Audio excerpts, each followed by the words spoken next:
The air in Chijioke Okafor's apartment was thick with tension, an oppressive weight pressing down on him. The city of Owerri pulsed with life just beyond the windows. But inside the cramped, dimly lit room, time seemed to move slower, as if the world outside was not quite real. There was only the dark figure standing before him, the man who had promised him everything. "You're ready." The voice came low, like the rumble of thunder far off in the distance, foreboding yet strangely calm. Chijioke nodded, though his heart tooted heavily in his chest. He had been desperate for the riches he had seen others enjoy, desperate to free his family from the cycle of poverty that gripped them. He had tried everything: side hustles, odd jobs, even borrowing money from friends who were just as broke as he was. But none of that had worked. It was only when he had stumbled upon the man, a stranger, in the market, an old bent figure draped in tattered clothes, eyes glinting with a strange light, that everything had changed. The man had promised him wealth beyond his wildest dreams in exchange for a price, a snake ritual. At first, Chijioke had laughed, ridiculed it even. Money rituals were nothing more than superstitions, right? But as his life spiraled downward, as his mother's health deteriorated and his father's business crumbled, the desperation had driven him to seek out the stranger again. The man had smiled, his thin lips curving up in a knowing grin, and repeated the offer. "What would you sacrifice for your future?" Chijioke had answered without hesitation, too eager to think of the cost. "Anything." Tonight, in the dim light of his apartment, he was standing in the middle of the ritual. The walls were adorned with strange symbols, crimson markings that seemed to shift in the shadows, like they were alive. A large golden serpent, no, not just a serpent, something was, had slithered onto the floor, its scales reflecting the flickering candlelight. The man who had promised him wealth now stood in the corner watching silently. His eyes were like black pools, empty and infinite, and they never left Chijioke. "The price," the stranger had said earlier, "is yours to choose. But be warned, it is always greater than you expect." Chijioke had dismissed the words, his mind clouded with thoughts of rich and a better life for his family.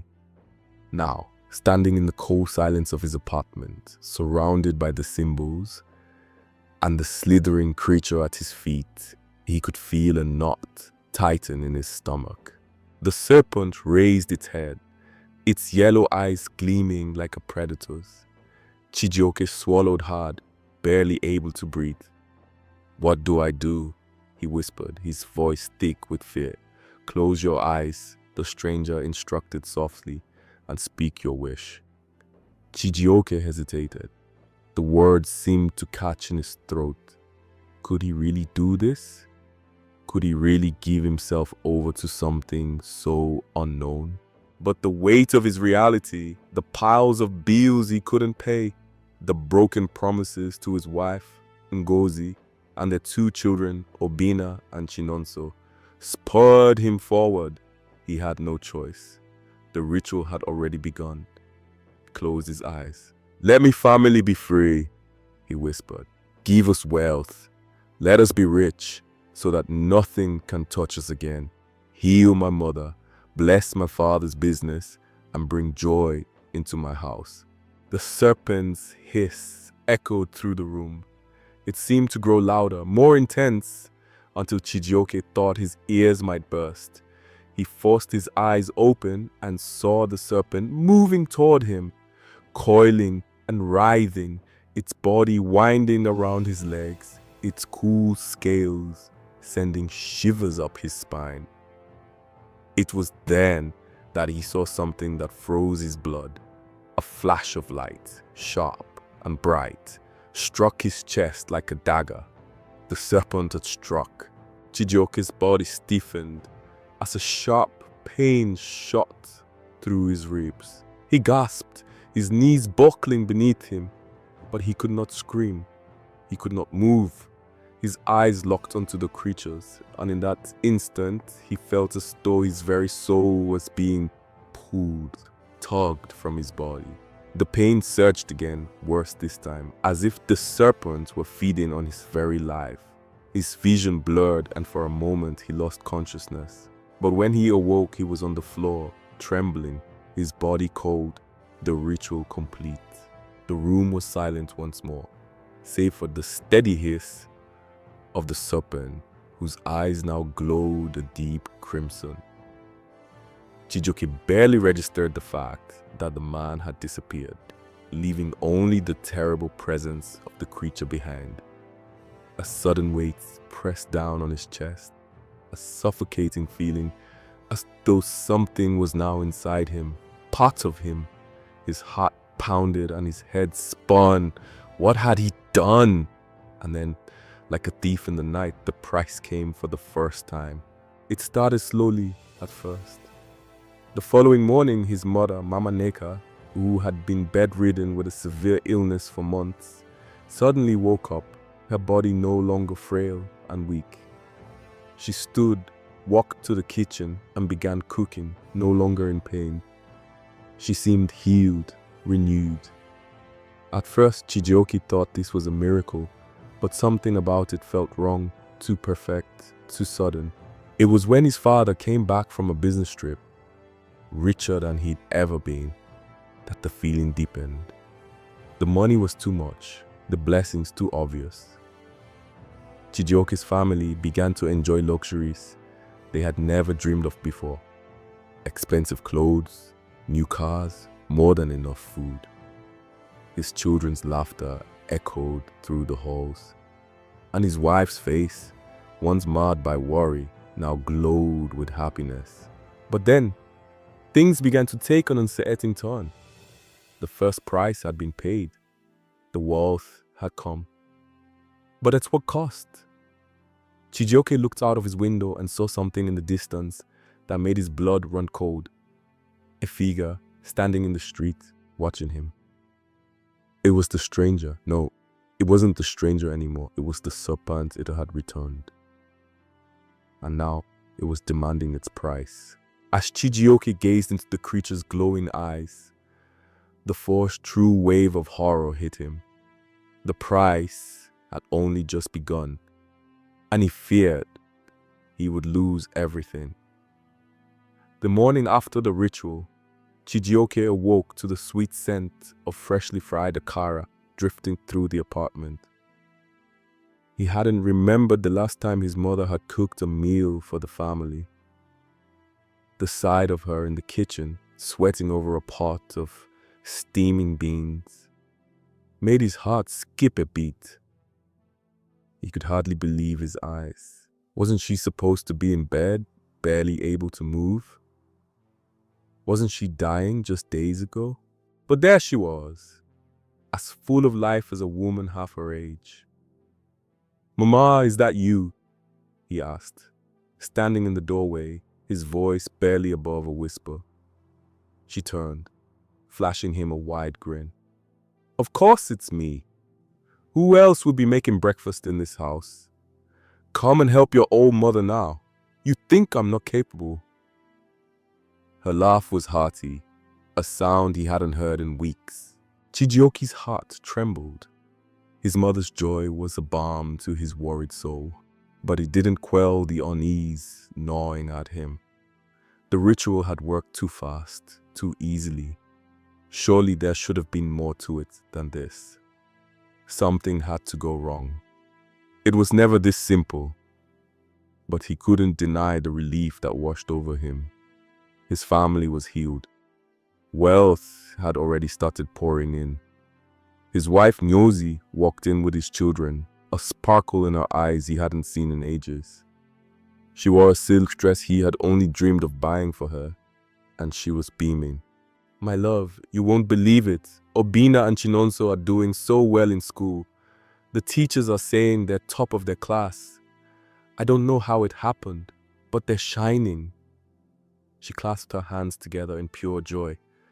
And the house feels so different. It's like we're living a dream. Chijioke nodded, though his heart grew heavier with each passing minute. Everything was happening too quickly. His father, who had been struggling with his business, suddenly found himself on the receiving end of a generous contract. He had just closed a deal with a company in Port Harcourt, bringing in enough money to renovate his office and hire more workers. They were rich now, no longer scraping by, no longer worrying about bills or the next meal. The weight of poverty had been lifted in a single moment. But the wealth didn't feel like a gift. It felt like an obligation. The snake had promised more than just material things. It had promised freedom, success, health, and glory. But now, Chijioke couldn't shake the feeling that something dark was lurking beneath the surface. The first sign that things were beginning to unravel came 3 days later. It was in the form of a phone call. Chijioke sat in his living room, enjoying the serene quiet of the apartment when his phone rang. The name on the screen made his stomach drop. It was Ugochukwu, his younger brother. "Hello, brother. How are you?" Chijioke asked, trying to keep the tremor out of his voice. "I'm not good, Chijioke. I'm not good at all." Ugochukwu's voice was strained, almost as if he were choking on his words. "It's Mama. She's gone. She collapsed this morning while I was talking to her. I don't know what happened. She's gone." Chijioke's heart dropped into his stomach. His mother, so full of life, so vibrant just days ago, had suddenly collapsed. It didn't make sense. "What are you saying? That's impossible." Chijioke's voice grew desperate. He stood up, pacing the room, trying to find his breath. "I don't know, Chijioke," Ugochukwu sobbed. "I don't know what happened. She was fine 1 minute, then she just..." He broke off, and Chijioke could hear his brother sobbing in the background. Chijioke's mind raced. His mother had been healed by the ritual. She had been well, moving around as though she had never been sick. And now suddenly she was dead. Had he paid the price? Too soon? He barely hung up the phone before his feet were carrying him toward the door. His hands trembled as he grabbed his jacket and rushed outside. The streets of Owerri were bustling, people moving about their daily business, as though the world hadn't just shifted on its axis. Chijioke barely noticed the honking cars or the vendors shouting their wares. His mind was consumed by the thought of his mother's death. He had made a mistake. Was it the ritual? Had it taken her life as payment for the riches he now possessed? His mind churned with guilt and fear. His mother was dead, but the wealth was still there. His father's business was flourishing. His wife was radiant.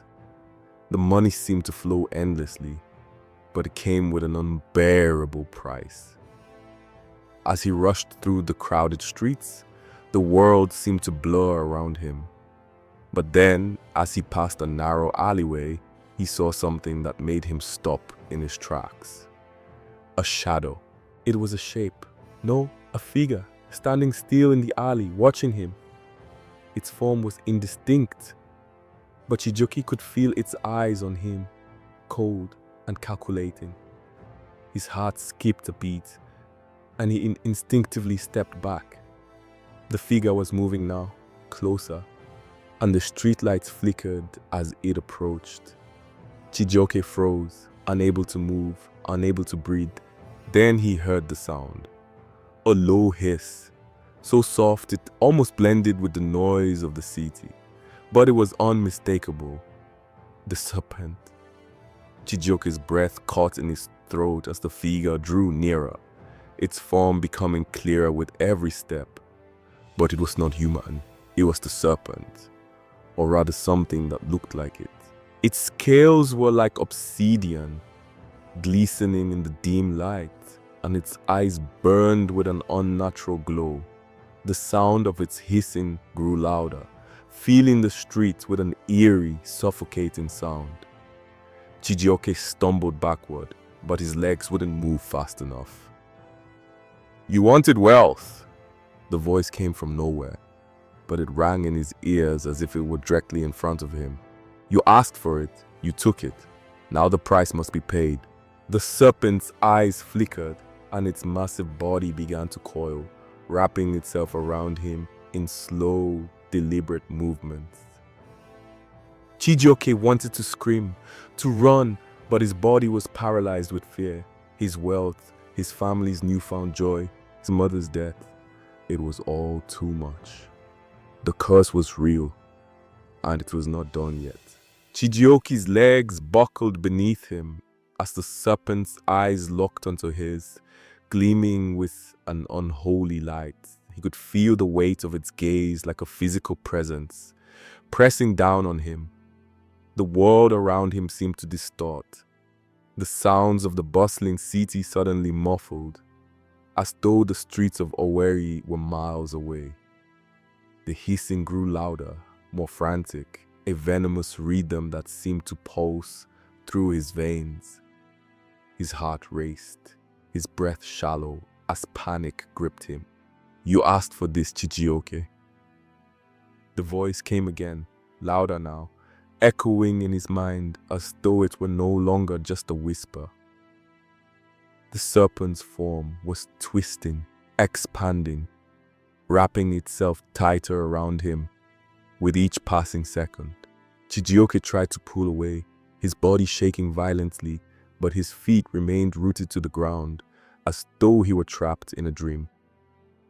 The serpent's scales gleamed, now dark, almost metallic as it wound closer, its enormous head inches from his face. He wanted to scream, to run, to fight, to wake up, but his voice betrayed him. There was no escape, not anymore. Your mother's death was just the beginning. The words slithered into his mind, chilling him to the core. Her sacrifice has been claimed, and now you owe me more. Chijioke's throat went dry. His mother had died, but her death didn't make sense. It had happened too quickly, too suddenly. She was fine one moment, and now she was gone. All because of the ritual, all because of his greed. What do you want from me?" he managed to croak, his voice trembling, his body drenched in cold sweat. The serpent's eyes narrowed. Its massive coils shifted as it moved even closer, the oppressive weight of its presence making him feel as though the very air around him was thickening, suffocating him. "You know the price, Chijioke." The voice spoke again, now laced with something that sounded almost hungry. "You must give something of greater value, something you cherish more than your own life." Chijioke's mind whirled. How could he give more? What more could the serpent want? He had already lost his mother. He had already paid the price. Or so he had thought. He tried to back away, but his legs remained still, anchored by an invisible force. His thoughts raced. His wife, Ngozi, his children, Obina and Chinonso, his wealth, his success. It was all coming too fast, too easily. Was this how it worked? Was the snake playing with him, dangling riches and joy only to take them away? "You must choose." The serpent's voice was no longer a whisper, but a growl, as if it were rising from the depths of a dark abyss. "Your wife, your children, or your wealth?" Choose now, or I will take them all. Chijioke's blood ran cold. What? His mind spun, the words like daggers in his thoughts. His family? He could not imagine losing them. Ngozi, his childhood love, the woman who had shared his dreams of a better life. Obina and Chinonzo, his pride and joy, the future he had worked so hard to build. How could he choose between them? You have no choice. The serpent's voice was final, its tone mocking. You wanted riches, Chijioke. You wanted freedom. Now you must give something more. Chijioke's knees buckled, and he collapsed to the ground, overwhelmed by the crushing reality of his situation. He had thought that the ritual would be the answer to all his problems. But now it was turning into a nightmare, one that was unfolding before him in real time. There was no way out. There was no escape. His thoughts turned to Ngozi. How could he lose her? How could he lose the children he loved so much? But the serpent had made its demand clear. He had to choose. His mind raced. There was only one thing left. That night, Chijioke couldn't sleep. The apartment was silent, and his wife, Ngozi, lay beside him, her soft breaths filling the room. But for Chijioke, sleep was impossible. The serpent's words echoed in his mind, growing louder, more insistent. Choose. As the hours passed, the weight of the decision bore down on him, suffocating him with dread. He could feel the walls of his home closing in on him, the darkness of the night pressing down on him like a living entity. His thoughts kept returning to his family. He loved Ngozi more than anything. He would die for her, for his children. But how could he explain to her that the wealth they were enjoying, the wealth that had healed their wounds and lifted them out of poverty, came at such a horrific price? The serpent was right. He had to choose.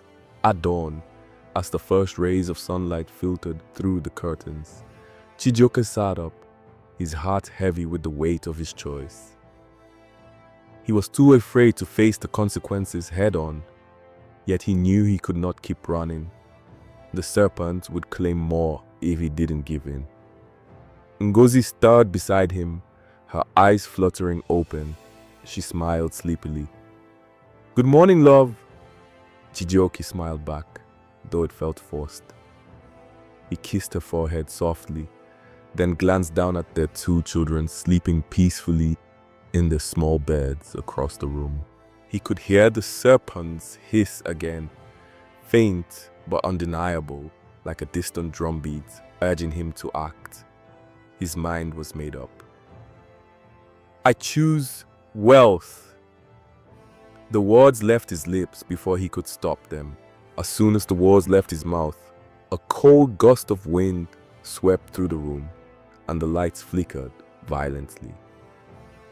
Chijioke's heart leapt into his throat. His body trembled, and his vision blurred as a chill, more profound than anything he had ever felt, enveloped the apartment. For a moment, everything went still, and then in the silence that followed, Chijioke heard the faintest whisper, like a breath in his ear, "Your choice has been made." The weight that had hung over him, that had strangled his chest for days, now lifted. But there was no sense of relief, only the lingering terror that the consequences were far from over. As he looked at his wife, his children, Chijioke couldn't help but feel the hollow ache deep inside his soul. He had chosen wealth, but had he chosen wrong? Chijioke sat in the darkness of his apartment, the faint glow of the streetlights outside casting long, ominous shadows on the walls. His heart pounded in his chest, not from fear, but from the heavy weight of his choice. He had given in to the serpent's demand. He had chosen wealth over his family, and now there was no going back. Ngozi stirred beside him, her breath soft and steady as if nothing had changed. But everything had changed. Chijioke could feel the cold emptiness settling in around him, a void where love, peace, and joy had once lived. The weight of the choice he had made hung over him like a thick cloud, suffocating him with guilt. Was the money worth it? Was the power worth it? His heart ached as he thought of his children. Obina, so bright, so full of life, and Chinozo, the little boy who had recently learned to laugh at the simplest things. They had no idea of the darkness that had come into their lives.